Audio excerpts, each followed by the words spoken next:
Ok, salutare cartofii mei și bine v-am găsit la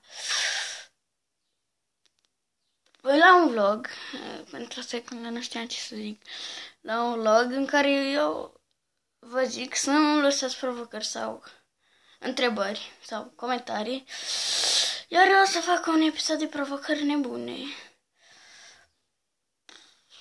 Da, și ce vreau să mai discut cu voi, faptul că n-am mai postat.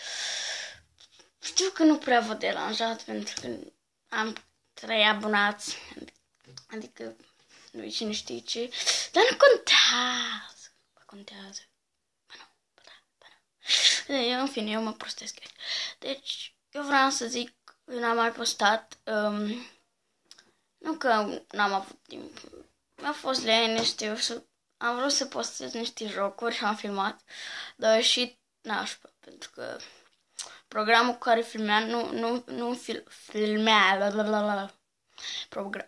programul cu care filmam, îmi filma, cum să vă zic, el îmi filma, stați, deci ecranul era așa, nu așa, și el filma așa, nu, el filma așa, nu așa, și eu țineam așa, că așa era jocul în full screen. Și când mă uit peste filmări, bam, gata, get out the way, nu ți-am filmat nica, papa.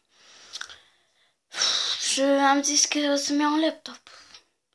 Da, o să-mi iau, dar trebuie să mă aștept. Și probabil că o să continui cu vlogurile până atunci.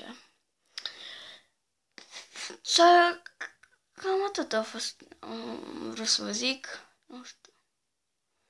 Poate o să mai chem pe cineva la mine să facem niște challenge-uri, ceva, nu știu. Și lăsați și în comentarii niște challenge-uri pe care ați vrea să le vedeți. Nu știu, să vă amuzați, nu știu.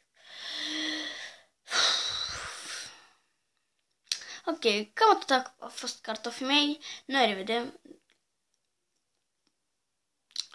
Nu știu de ce am făcut. Deci, cam atât a fost cartofii mei. Noi ne revedem data viitoare. Nu uitați de like, comment și subscribe dacă n-ați făcut-o încă. Și nu trebuie să încep eu cu vocea asta. Asta e vocea mea de retardatus. Da. La revedere!